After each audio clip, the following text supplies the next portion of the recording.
ബഹുമാനപ്പെട്ട എ.വി. അബ്ദുറഹ്മാൻ മുസ്ലിയാർ അവറുകളെ, പ്രിയപ്പെട്ട മാമുക്കോയ ഹാജി, പ്രിയമുള്ള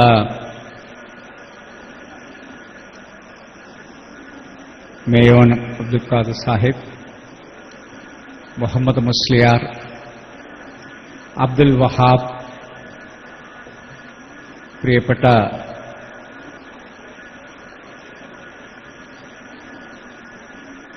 സലാഹുദ്ദീൻ ഫൈസി,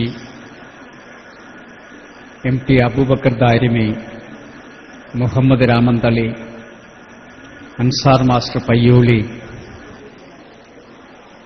വേദിയിലെ മറ്റ് പണ്ഡിത ശ്രേഷ്ഠരെ, വിശിഷ്ട വ്യക്തികളെ, ജാമിയ ദാറുസ്സലാം അൽ ഇസ്ലാമിയ നന്ദിയുടെ 13ാം സന്നദ്ധാന മഹാസമ്മേളനത്തിൽ എത്തിച്ചേർന്നിട്ടുള്ള പ്രിയ സഹോദരങ്ങളെ, അന്തേവാസികളെ, അസ്സലാമു അലൈക്കും വറഹ്മത്തുള്ളാഹി വബറകാതുഹു.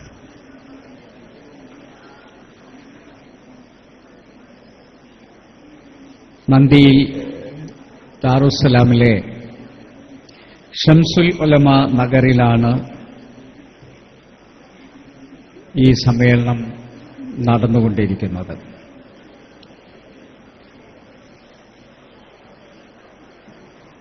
ദാരിമി സംഘം ആദർശ സംഗമത്തിന് ശേഷം ദാരിമി സംഗമമാണ് ഇവിടെ നടക്കുന്നത്. നന്ദിയുടെ സവിശേഷത പറയുകയാണെങ്കിൽ, നമുക്ക് ഷംസുൽ ഉലമയെ ഓർക്കാതെ നന്ദിയുടെ ചരിത്രം സമ്പൂർണ്ണമാകില്ല. ദാറുസ്സലാമിൽ നമുക്കേറ്റവും ബഹുമാന്യനായിരുന്ന ഷംസുൽ ഉലമയുടെ പാദസ്പർശം കൊണ്ടും സാന്നിധ്യം കൊണ്ടും അനുഗ്രഹീതമായിട്ടുള്ള ഒരു പ്രസ്ഥാനമാണ് ജാമിയ ദാറുസ്സലാം അൽ ഇസ്ലാമിയ. ഇത്രയും നിസ്വാർത്ഥമായി പ്രസ്ഥാനത്തിന് വേണ്ടി നിലകൊള്ളുകയും സമുദായത്തിന്റെ നേർക്ക് വന്ന വെല്ലുവിളികളെ സധൈര്യം നേരിടുകയും അവസാന ശ്വാസം വരെ ദീനിനു വേണ്ടി ജീവിച്ച് മരിക്കുകയും ചെയ്തിട്ടുള്ള ഷംസുൽ ഉലമ, അദ്ദേഹം ഞാനും എന്നെ വളരെ വ്യക്തിപരമായി ഇഷ്ടപ്പെടുകയും അദ്ദേഹത്തിന്റെ ലാളനയേറ്റ് വളരാനുള്ള സൗഭാഗ്യം ലഭിക്കുകയും ചെയ്തിട്ടുള്ള ഒരാളാണ് ഞാൻ. നന്ദിയിൽ നിൽക്കുമ്പോൾ, ഈ ദാറുസ്സലാമിൽ നിൽക്കുന്ന സമയത്ത് വളരെയധികം അദ്ദേഹത്തെക്കുറിച്ചുള്ള ഓർമ്മകൾ തികട്ടി വരികയാണ്. അദ്ദേഹത്തിന്റെ കബറിനെ സർവശക്തനായ നാഥൻ സ്വർഗപൂങ്കാവനമാക്കി കൊടുക്കട്ടെ എന്ന് ആത്മാർത്ഥമായി പ്രാർത്ഥിക്കുകയാണ്. നമ്മുടെ സമൂഹം ഇന്ന് വലിയ വെല്ലുവിളികൾ നേരിട്ടുകൊണ്ടിരിക്കുകയാണ്. സമുദായത്തിന്റെ അകത്തും സമുദായത്തിന് പുറത്തും ശത്രുക്കൾ പല രീതിയിലും ആയുധങ്ങൾക്ക് മൂർച്ച കൂട്ടിക്കൊണ്ടിരിക്കുകയാണ്. ഇതിനെ എങ്ങനെ നമുക്ക് യഥാർത്ഥ ഇസ്ലാമിന്റെ അന്തസത്ത ഉൾക്കൊണ്ടുകൊണ്ട് സ്വയം ഇസ്ലാമിനെ സംരക്ഷിക്കാൻ സാധിക്കും എന്ന് നമുക്ക് പരിശോധിക്കേണ്ടതുണ്ട്. ഇന്ത്യയിൽ തന്നെ നമുക്ക് എടുത്തു നോക്കിക്കഴിഞ്ഞാൽ വർഗീയ ധ്രുവീകരണം ഏറെ ശക്തിപ്പെട്ടുകൊണ്ടിരിക്കുന്ന ഒരു സന്ദർഭമാണ്. അതിന്റെ ചില ലക്ഷണങ്ങൾ നമുക്ക് കേരളത്തിലും കാണാൻ സാധിക്കുന്നുണ്ട്. ഈ അടുത്ത് കോഴിക്കോട് നടന്നൊരു സംഭവം, അവിടെ ഒരു സിവറേജിന്റെ പ്രവൃത്തി നടന്നുകൊണ്ടിരിക്കുമ്പോൾ മാൻഹോളിനകത്ത് പെട്ടുപോയിട്ടുള്ള മറ്റൊരു സംസ്ഥാനത്തു നിന്നെത്തിയിട്ടുള്ള മറ്റൊരു സമുദായത്തിന്റെ അംഗങ്ങൾ അവർ ശ്വാസം മുട്ടി മരിക്കും തുടങ്ങുന്ന സമയത്ത് രക്ഷിക്കുന്നതിന് വേണ്ടി അതിലേക്ക് നൌഷാദ് എന്ന് പറയുന്നൊരു ചെറുപ്പക്കാരൻ, ഒരു ഓട്ടോ ഡ്രൈവർ, താൻ ഒരു ചായക്കടയിൽ ഇരുന്നു കൊണ്ട് ആവശ്യപ്പെട്ട ചായ എത്തുന്നതിന് മുമ്പ് ആ മാൻഹോളിലേക്ക് എടുത്ത് ചാടുകയുണ്ടായി. പക്ഷേ വിഷവാതകം ശ്വസിച്ച് ആ 3 പേരും അതിൽ മരണപ്പെട്ടു. സർക്കാർ അത്തരം സന്ദർഭങ്ങളിലൊക്കെ തന്നെ ആരാണ് എന്ന് നോക്കാതെ സഹായം വാഗ്ദാനം ചെയ്യാറുണ്ട്, അത് നൽകാറുമുണ്ട്. അങ്ങനെ ഒരു കാര്യം കേരളത്തിലെ മന്ത്രിസഭയും തീരുമാനിച്ചു. അതിനെക്കുറിച്ച് കേരളത്തിലെ ഒരു സമുദായത്തിന്റെ നേതാവ് അദ്ദേഹത്തിന്റെ ഒരു യാത്ര കാസർഗോഡ് നിന്നും തിരുവനന്തപുരത്തേക്ക് നടത്തുന്ന ഇടയിൽ നൌഷാദിനെക്കുറിച്ച് പരാമർശിക്കുകയും നൌഷാദ് എന്ന പേരുള്ളത് കൊണ്ടാണ് സർക്കാർ അയാൾക്ക് ധനസഹായം നൽകിയത് എന്ന് പ്രസ്താവിക്കുകയും ചെയ്തു. ഇതുപോലെ വിഷം വമിക്കുന്ന രീതിയിലുള്ളൊരു പ്രസ്താവന നമ്മൾ ഇതിനു മുമ്പ് കേട്ടിട്ടില്ല. മാൻഹോളിൽ വീണുപോകുന്ന ആരെയെങ്കിലും സഹായിക്കാൻ ഒരാൾ ഇറങ്ങിച്ചെല്ലുമ്പോൾ അയാൾ ആദ്യം ജാതി സർട്ടിഫിക്കറ്റ് ഹാജരാക്കിയ ശേഷം വേണം അതിന് ഒരുങ്ങാൻ എന്ന് ബോധ്യപ്പെടുത്തുന്ന അത്യന്തികം അപകടകരമായിട്ടുള്ള ഈ പ്രസ്താവന ഇന്നും നമ്മുടെ കേരളത്തിന്റെ അന്തരീക്ഷത്തിൽ വലിയൊരു വിഷമായി നിൽക്കുന്നുണ്ട്.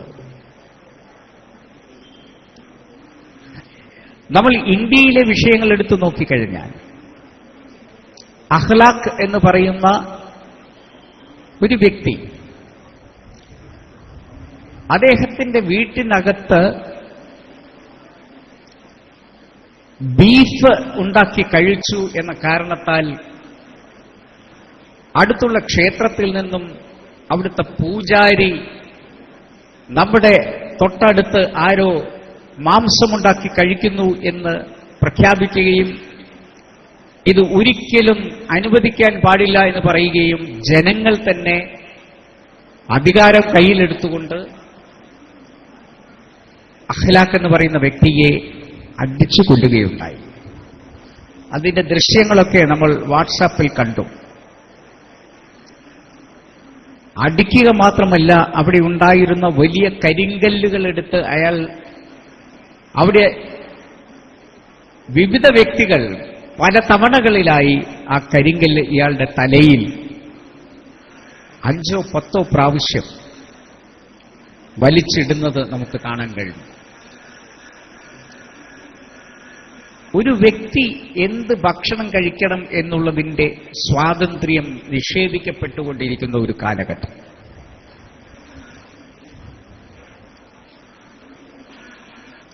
പശുവുമായി ബന്ധപ്പെട്ട് ധാരാളം പുസ്തകങ്ങൾ ഇറങ്ങിയിട്ടുണ്ട്. D.N. ഝാ എന്ന് പറയുന്ന ഒരു വ്യക്തി വേദകാലഘട്ടങ്ങളിൽ പശുവിനെ ഭക്ഷിച്ചിരുന്ന ഇന്ദ്രന് എന്ന ദൈവത്തെക്കുറിച്ചും അഗ്നി എന്ന ദൈവത്തെക്കുറിച്ചുമൊക്കെ വിശദീകരിക്കുന്ന ഋഗ്വേദം അടക്കം ഉദ്ധരിച്ചുകൊണ്ട് ഒരു പുസ്തകം എഴുതിയതിന്റെ പേരിൽ സംഘ് പരിവാർ പ്രഭൃതികൾ DN ഝായെ കൊലപ്പെടുത്തും എന്ന് പറഞ്ഞുകൊണ്ട് അദ്ദേഹത്തിനെ ഭീഷണിപ്പെടുത്തിക്കൊണ്ടിരിക്കുകയും അദ്ദേഹം ഇന്ത്യ തന്നെ വിട്ട് മറ്റൊരു രാജ്യത്ത് പോയി അഭയം പ്രാപിക്കുകയും ചെയ്തു. നമുക്കറിയാം, ഒരു സമൂഹത്തെ വികലമായി ചിത്രീകരിച്ചു എന്ന് പറഞ്ഞ് എത്രയോ ആളുകളെ ഇവിടെ കൊല ചെയ്തിട്ടുണ്ട്. ഗോവിന്ദ് പൻസാരെ എന്ന് പറയുന്ന വ്യക്തി, കൽബുർഗി എന്ന് പറയുന്ന വ്യക്തി, ഇവരെല്ലാം സംഘ് പരിവാറിന്റെ തോക്കിനും കത്തിക്കും ഇരയായവരാണ്. എന്താ അവർ ചെയ്ത തെറ്റ്? അവർ ഹിന്ദു സമൂഹത്തിനകത്തുള്ള അന്ധവിശ്വാസത്തിനെതിരെയും ആ സമൂഹത്തിൽ നടന്നുകൊണ്ടിരിക്കുന്ന അരാജകത്വത്തിനെതിരെയും നടത്തിയിട്ടുള്ള പരാമർശങ്ങളാണ് രണ്ട് വ്യക്തികളെ കൊല ചെയ്യാനുള്ള കാരണമായി മാറിയത്. ഇതേ കാരണം തന്നെ പറഞ്ഞുകൊണ്ടാണ് DN ഝാക്കെതിരെ സംഘ് പരിവാർ ആയുധം ഉയർത്തിയത്. പക്ഷെ ആ പുസ്തകത്തിന്റെ താളുകൾ മറിച്ചു നോക്കിക്കഴിഞ്ഞാൽ വേദഗ്രന്ഥങ്ങളിൽ മാത്രമല്ല, ഋഗ്വേദത്തിൽ മാത്രമല്ല, ആയുർവേദ ഗ്രന്ഥങ്ങളായിട്ടുള്ള ചരക സംഹിതയിലും സുശ്രുത സംഹിതയിലും ഒക്കെ തന്നെ രോഗശമനത്തിന് വേണ്ടി പശുവിന്റെ സൂപ്പുണ്ടാക്കി കഴിക്കുന്നതിന് വേണ്ടിയും അതിന്റെ മജ്ജ ഉപയോഗിച്ചുകൊണ്ട് മരുന്നുണ്ടാക്കുന്നതിനെക്കുറിച്ചുമൊക്കെ വിശദീകരിക്കുന്നുണ്ട്. മാത്രമല്ല, ഇന്ത്യയിൽ തന്നെ എടുത്തു നോക്കിയാൽ ബഹുഭൂരിഭാഗം ആളുകളും മാംസബുക്കുകളാണ്. ബ്രാഹ്മണ സമൂഹത്തിന് ഉള്ളിൽ തന്നെ ധാരാളം മാംസബുക്കുകളുണ്ട്. ബീഹാറിൽ ഉള്ള ബ്രാഹ്മണരായാലും ബംഗാളിലുള്ള ബ്രാഹ്മണരായാലും അവരൊക്കെ മാംസം കഴിക്കുന്നവരാണ്. മാംസം കഴിക്കാത്ത ബ്രാഹ്മണർ എന്ന് പറയുന്നത് വൈഷ്ണവ വിഭാഗത്തിൽപ്പെടുന്നവരും മാത്രമാണ് ശുദ്ധമായ സസ്യബുക്കുകളായിട്ടുള്ളത്. അപ്പോൾ ഇന്ത്യയിലെ ബഹുഭൂരിഭാഗം വരുന്ന ഹിന്ദുവെന്നോ മുസ്ലിമെന്നോ ക്രിസ്ത്യാനിയെന്നോ നോക്കാതെ ബഹുഭൂരിഭാഗം വരുന്ന ആളുകളും കഴിക്കുന്ന ഒരു ഭക്ഷണം, പ്രത്യേകിച്ച് ദളിത് വിഭാഗത്തിന് അവരുടെ ശരീരത്തിലേക്ക് പ്രോട്ടീൻ ആയി എത്തിച്ചേരുന്നത് അധികമൊന്നും സാമ്പത്തിക ബാധ്യത വരാതെ അവർക്ക് ഒരു പ്രോട്ടീൻ അടങ്ങിയ ഭക്ഷണമായി അവർ കഴിച്ചുകൊണ്ടിരിക്കുന്നത് ബീഫ് ആണ്. അപ്പോൾ ബഹുഭൂരിഭാഗം വരുന്ന ദളിതരും ബ്രാഹ്മണരിൽ തന്നെ വലിയൊരു വിഭാഗം അല്ലാത്ത എല്ലാ വിഭാഗങ്ങളും കഴിച്ചുകൊണ്ടിരിക്കുന്ന ഒരു ഭക്ഷണം ഇനി മേലിൽ നിങ്ങൾ കഴിക്കാൻ പാടില്ല എന്ന് പറഞ്ഞുകൊണ്ട് നമ്മുടെ അടുക്കളകളിലേക്ക് കടന്നുവരുന്ന സംഘി അല്ലെങ്കിൽ സംഘ് പരിവാർ നമ്മുടെ എന്ത് കഴിക്കണമെന്നുള്ള വിശ്വാസത്തിന് നേരെ ആയുധമുയർത്തി നിൽക്കുന്നൊരു സന്ദർഭമാണിത്. സത്യത്തിൽ ഒരു സർക്കാർ ആലോചിക്കേണ്ടത് ഈ നാട്ടിൽ ആരെങ്കിലും ഭക്ഷണം കഴിക്കാതെയുണ്ടോ എന്നാണ്. ഈ അടുത്ത് ഇറങ്ങിയ ആക്ഷൻ ദ ബെല്ലി എന്ന് പറയുന്നൊരു പുസ്തകമുണ്ട്. അത് എഴുതിയത് ഹർഷ് മന്ദിറാണ്. അദ്ദേഹം പറയുന്നത് ഓരോ ദിവസവും രാത്രി ലക്ഷക്കണക്കിന് ആളുകൾ ഭക്ഷണം കഴിക്കാതെ, ഒരു നേരത്തെ ഭക്ഷണം ഒരു ദിവസം കഴിക്കാതെ കിടന്നുറങ്ങുന്നുണ്ട് എന്നാണ്. അങ്ങനെയുള്ള ഒരു രാജ്യത്തിന്റെ ഭരണാധികാരികൾ അങ്ങനെ ഭക്ഷണം കിട്ടാതെ കിടന്നുറങ്ങുന്നവർക്ക് ഒരു നേരത്തെ അന്നം കൊടുക്കാൻ പറ്റുമോ എന്ന് പരിശോധിക്കേണ്ടതിന് പകരം അവർ കഴിച്ചുകൊണ്ടിരിക്കുന്ന ഭക്ഷണത്തെ എങ്ങനെ നിഷേധിക്കാൻ പറ്റും, അങ്ങനെ കഴിക്കുന്നവരെ കൊല ചെയ്യാൻ സാധിക്കും എന്നാലോചിക്കുന്ന ഒരു ഭരണകൂടത്തിന്റെ കീഴിലാണ് നമ്മളിപ്പോൾ ഉള്ളത്. ഇത് ചോദ്യം ചെയ്യാൻ പാടില്ല. ഇന്ത്യയിൽ അസഹിഷ്ണുത വളർന്നു വരുന്നു എന്ന് പറയാൻ പോലും പാടില്ല. അസഹിഷ്ണുത വളർന്നു വരുന്നു എന്ന് ആദ്യം പറഞ്ഞത് ഇന്ത്യയുടെ പ്രസിഡന്റ് പ്രണബ് മുഖർജിയാണ്. അത് രണ്ടാമത് ഏറ്റുപറഞ്ഞത് ഇന്ത്യയുടെ പ്രധാനമന്ത്രി തന്നെയാണ്. അസഹിഷ്ണുത ഒരിക്കലും വെച്ചു പുറപ്പിക്കാൻ പാടില്ല, നിങ്ങൾ സൗഹൃദത്തിൽ കഴിയണം എന്ന് അദ്ദേഹം ഉള്ളിൽ തട്ടി അല്ലെങ്കിലും പറഞ്ഞിട്ടുണ്ട്. പക്ഷെ ഇതേ വാക്കുകൾ പിന്നീട് ചലച്ചിത്ര രംഗത്തുള്ള ഷാറൂഖ് ഖാനും അമീർ ഖാനും പറഞ്ഞപ്പോൾ അവർ ഇന്ത്യ വിട്ട് പാകിസ്ഥാനിലേക്ക് പോകണം എന്ന് പറയുന്ന സംഖ്യകളെയാണ് നമ്മൾ ഇന്ത്യയിൽ കണ്ടുകൊണ്ടിരിക്കുന്നത്.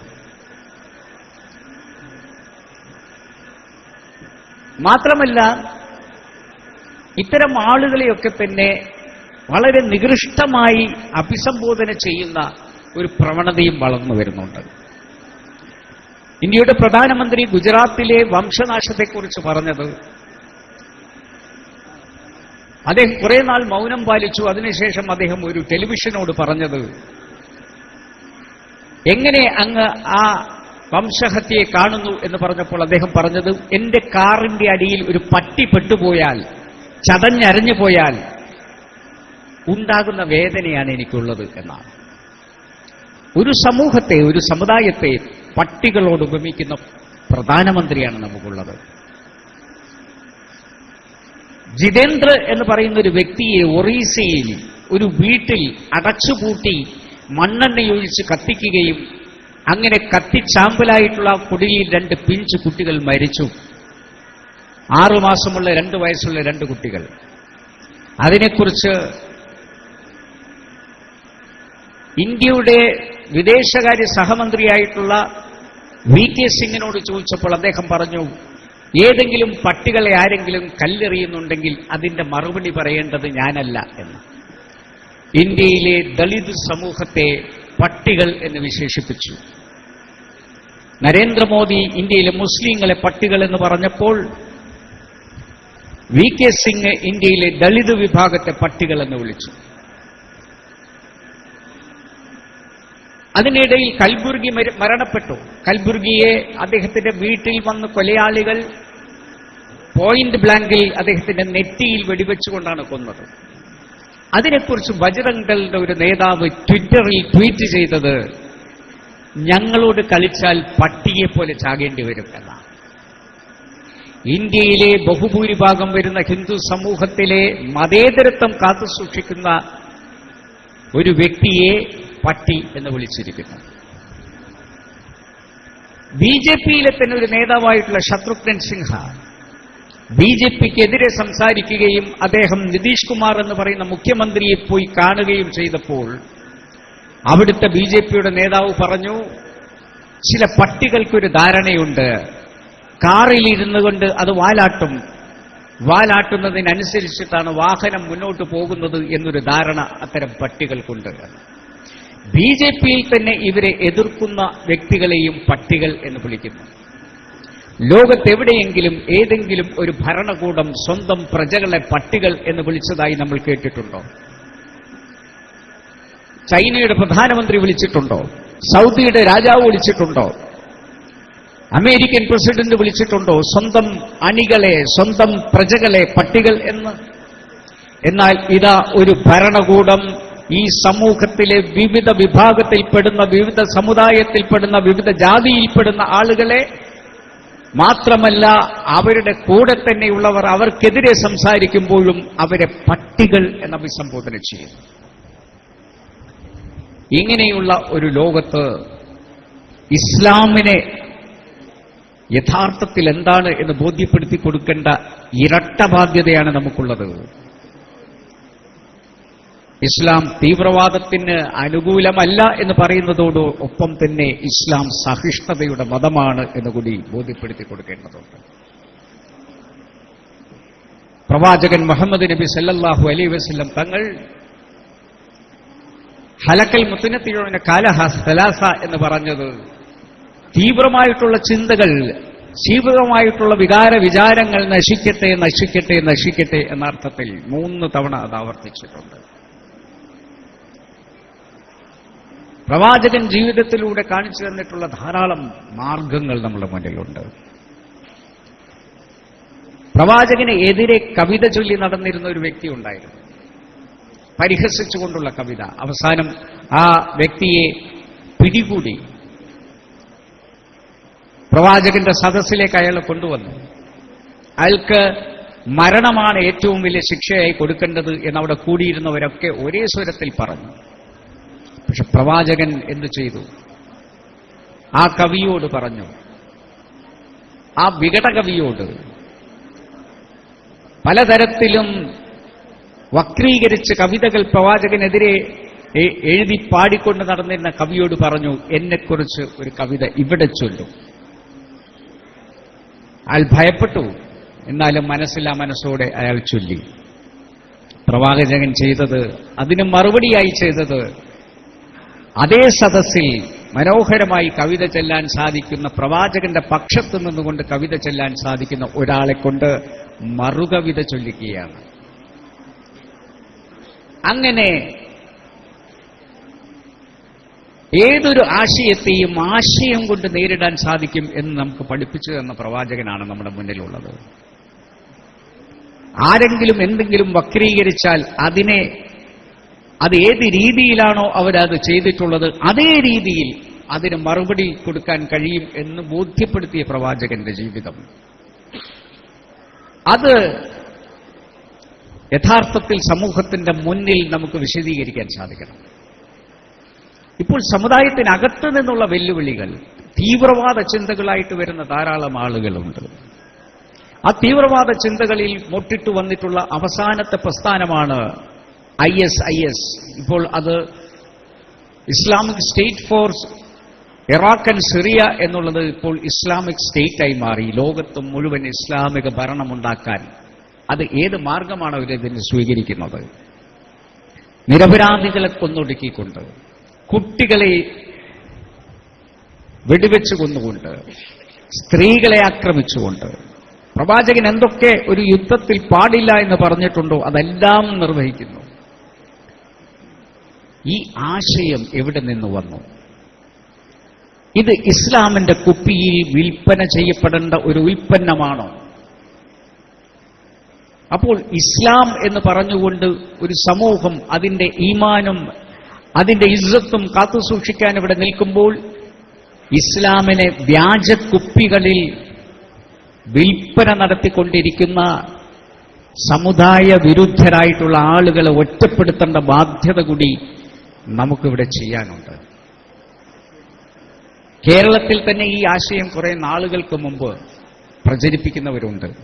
അവരെ ഏറ്റവും വലിയ മതേതരവാദികളായിട്ടാണ് ഇന്ന് പലരുടെയും മുന്നിൽ പ്രത്യക്ഷപ്പെടുന്നത്. അതിലേറ്റവും അപകടകരമായിട്ടുള്ളതാണ് മൗദൂദിസം എന്ന് പറയുന്നത്. ആ മൗദീദിയൻ ചിന്തകളെ ഇപ്പോൾ അവർ ഇതേപോലെ മറ്റൊരു കുപ്പിയിലാക്കിയിരിക്കുന്നു, മതേതരത്വത്തിന്റെ കുപ്പിയിൽ. എന്നിട്ട് മതേതരത്വത്തിന്റെ കുപ്പിയിൽ ഇസ്ലാമിനെ വിൽപ്പന ചെയ്യുന്നു. എല്ലാവർക്കും ഞങ്ങളിലേക്ക് വരാം എന്ന് പറയുന്നു. പക്ഷേ ലോകത്താദ്യമായി ഇസ്ലാമിക് സ്റ്റേറ്റ് എന്ന് പറയുന്ന ഒരു പ്രയോഗം നടത്തിയ വ്യക്തിയാണ് അബുൽ അല മൗദൂദി എന്ന് പറയുന്ന വ്യക്തി. അദ്ദേഹം അന്ന് പറഞ്ഞു, ഇന്ത്യ വിഭജിക്കപ്പെടുന്ന സമയത്ത്, ഇന്ത്യയും പാകിസ്ഥാനുമായി വിഭജിക്കുമ്പോൾ അദ്ദേഹം പറഞ്ഞു, ഞാൻ പാകിസ്ഥാനോടും യോജിക്കുന്നില്ല, ഇന്ത്യയോടും യോജിക്കുന്നില്ല. ഇസ്ലാമിക ഭരണം മാത്രമുള്ള ഒരു ചെറിയ തുണ്ട് ഭൂമിയുണ്ടെങ്കിൽ ആ ഒരു തുണ്ട് ഭൂമിയിൽ ഹുക്കുമത്തെ ഇലാഹി, അള്ളാഹുവിന്റെ ഭരണം മാത്രം നടക്കുന്ന ആ ഭൂമിക്ക് വേണ്ടിയാണ് ഞാൻ നിലകൊള്ളുന്നത്. അപ്പോൾ ഒരു രാജ്യത്തെ പോലും വളരെയധികം ലാഘവത്തിൽ കാണുകയും ഒരു ബഹുസ്വര സമൂഹത്തിലും ഇസ്ലാമിന് നിൽക്കാം എന്ന് പറയുന്ന ആശയത്തെ തള്ളിക്കളയുകയും യഥാർത്ഥത്തിൽ തീവ്രമായിട്ടുള്ള ചിന്തകളിലൂടെ അദ്ദേഹം എഴുതിയിട്ടുള്ള ജിഹാദ് എന്ന് പറയുന്ന പുസ്തകമാണ് പുതിയ തലമുറകളിൽ ഇപ്പോഴും അക്രമാസക്തമായിട്ടുള്ള സ്വഭാവം ഉണ്ടാക്കുന്നതിന് വേണ്ടിയുള്ള പ്രവണതകൾ ഉണ്ടാക്കുന്നത്. എന്നാൽ പ്രവാചകൻ ജിഹാദിന് നൽകിയിട്ടുള്ള അർത്ഥതലം എന്താണ്? തന്റെ ഭാര്യ വന്ന് ഞങ്ങൾക്കൊരു ജിഹാദ് ചെയ്യാൻ അനുവദിക്കുമോ എന്ന് ചോദിച്ചപ്പോൾ പ്രവാചകൻ പറഞ്ഞത്, നിങ്ങൾക്ക് പറ്റിയിട്ടുള്ള ജിഹാദ് ഹജ്ജ് കർമ്മം നിർവഹിക്കലാണ്. ഒരു ആരാധന കർമ്മത്തെ ജിഹാദായി പ്രവാചകൻ പറഞ്ഞിട്ടുണ്ട്. ഒരു ചെറുപ്പക്കാരൻ എനിക്ക് ജിഹാദ് ചെയ്യണമെന്ന് പറഞ്ഞപ്പോൾ നിന്റെ വീട്ടിൽ പ്രായമുള്ള രക്ഷിതാക്കളുണ്ടോ? എന്നാൽ അവരെ സംരക്ഷിക്കലാണ്, അവരെ പരിപാലിക്കലാണ് നിനക്കുള്ള ജിഹാദ് എന്ന് പറഞ്ഞുകൊണ്ട് മുതിർന്ന രക്ഷിതാക്കളെ പരിപാലിക്കുന്നത്, അവരോട് അനുകമ്പ കാണിക്കുന്നത് ജിഹാദ് എന്ന് ബോധ്യപ്പെടുത്തി തന്ന പ്രവാചകൻ. ഒരു യുദ്ധം കഴിഞ്ഞ് തിരിച്ചു വന്നവരോട് വലിയ ജിഹാദ് കഴിഞ്ഞിരിക്കുന്നു, ചെറിയ ജിഹാദ് കഴിഞ്ഞിരിക്കുന്നു എന്നീ വലിയ ജിഹാദ് അത് നമ്മുടെ തന്നെ മനസ്സിനോട്, നമ്മുടെ ആത്മാവിനോട് നമ്മൾ നടത്തുന്ന പോരാട്ടമാണ് എന്ന് പറഞ്ഞുകൊണ്ട് ആത്മസംസ്കരണമാണ് ജിഹാദ് എന്ന് ബോധ്യപ്പെടുത്തി തന്ന പ്രവാചകൻ ജിഹാദിന് 100 അർത്ഥതലങ്ങളുണ്ട് എന്ന് പഠിപ്പിച്ച പ്രവാചകന്റെ ജീവിതം മുന്നിൽ വെച്ചുകൊണ്ട്, അല്ല ഇത് ആയുധമെടുത്ത് ശത്രുവിനെ കൊല്ലാനുള്ളത് തന്നെയാണ് ജിഹാദ് എന്ന് വരുത്തി തീർക്കാൻ ശ്രമിക്കുമ്പോൾ അത് തിരുത്തേണ്ട ബാധ്യത ഈ സമൂഹത്തിനുള്ളതാണ്. ദീർഘിപ്പിക്കുന്നില്ല. അതുകൊണ്ട് എനിക്ക് പറയാനുള്ളത്, ഈ പുതുതായി ഇവിടെ നിന്നും സന്നദ്ധാനം കഴിഞ്ഞ് പുറത്തേക്ക് വരുന്നത് പുതിയ പണ്ഡിത സമൂഹമാണ്. പുതിയ തലമുറയുടെ നേതൃത്വം ഏറ്റെടുക്കേണ്ട പണ്ഡിത സമൂഹമാണ്. അവരെ നേരിന്റെ മാർഗത്തിൽ കുൻതും ഖൈറ ഉമ്മത്തിൻ ഉഖ്രിജത്തിൽ ലിന്നാസ്, നന്മയുടെ മാർഗത്തിൽ അവരെ തിരിച്ചുവിടാൻ നിയോഗിക്കപ്പെട്ടവരാണ്. അങ്ങനെ ഇവിടെ നിന്നും ഓരോ വർഷവും സന്നദ്ധാനം കഴിഞ്ഞ് പുറത്തേക്ക് വരുന്നവർ സമൂഹത്തിനകത്ത് അടിഞ്ഞുകൂടിയിരിക്കുന്ന മാലിന്യത്തെ തുടച്ചു നീക്കി സ്വയം ഈ സമുദായത്തെ സംസ്കരിച്ച് നമുക്ക് പുതുജീവൻ നൽകി മുന്നോട്ടു പോകാൻ നിങ്ങൾക്ക് സാധിക്കട്ടെ എന്ന് പ്രാർത്ഥിച്ചുകൊണ്ട് ഞാൻ എൻ്റെ വാക്കുകൾ ചുരുക്കുന്നു. അങ്ങനെ പുറത്തിറങ്ങുന്ന പണ്ഡിത സമൂഹത്തിന്, ധാർമ്മികൾക്ക് ഈ ലോകത്തിന്റെ ഗതിവിഗതികളെ നിയന്ത്രിക്കാൻ സാധിക്കുന്ന രീതിയിലേക്ക് നിങ്ങൾ ഉയർന്നു വരട്ടെ എന്ന് ആശംസിച്ചുകൊണ്ട് നിർത്തുന്നു. നന്ദി. അസ്സലാമു അലൈക്കും.